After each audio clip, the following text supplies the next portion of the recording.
Welcome to the Tech Egg. Don't get scrambled. Enjoy the video. In this video, I will show you how to remove an Audi A5 rear diffuser.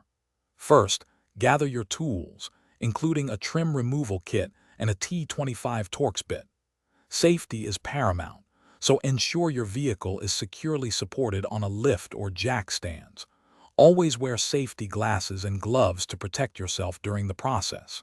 This ensures a smooth and safe removal experience for your Audi A5. Next, we'll focus on the undercarriage. You'll find several T25 Torx screws holding the diffuser in place from below. Remove these screws carefully. There are also various plastic clips that need to be detached. Take your time with these to avoid breakage. Remembering where each fastener goes will make putting it back together much simpler. Hey everyone, if you're finding this video helpful, please consider subscribing and giving it a big thumbs up. And on another note, after all that hard work on your car, you'll need some good food. Make meal prep easy with these fantastic leak-proof containers. They're perfect for keeping your meals fresh. Check the description for the link and other great deals. Now, let's get back to the video.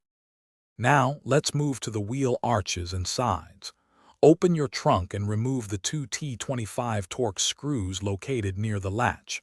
Next, gently pull back the wheel arch liner on each side. This reveals additional hidden clips. Carefully release these and any other clips along the sides of the diffuser. Patience here prevents damage to your paint or the diffuser itself. With all the screws and clips detached, the diffuser is almost free. Gently pull the diffuser away from the bumper, starting from one side and working your way across. It should come off with a firm but controlled pull. Once removed, store your diffuser in a safe place where it won't get scratched or damaged, ready for whatever modifications you have planned. Thanks for watching. Consider subscribing if I helped unscramble your problems.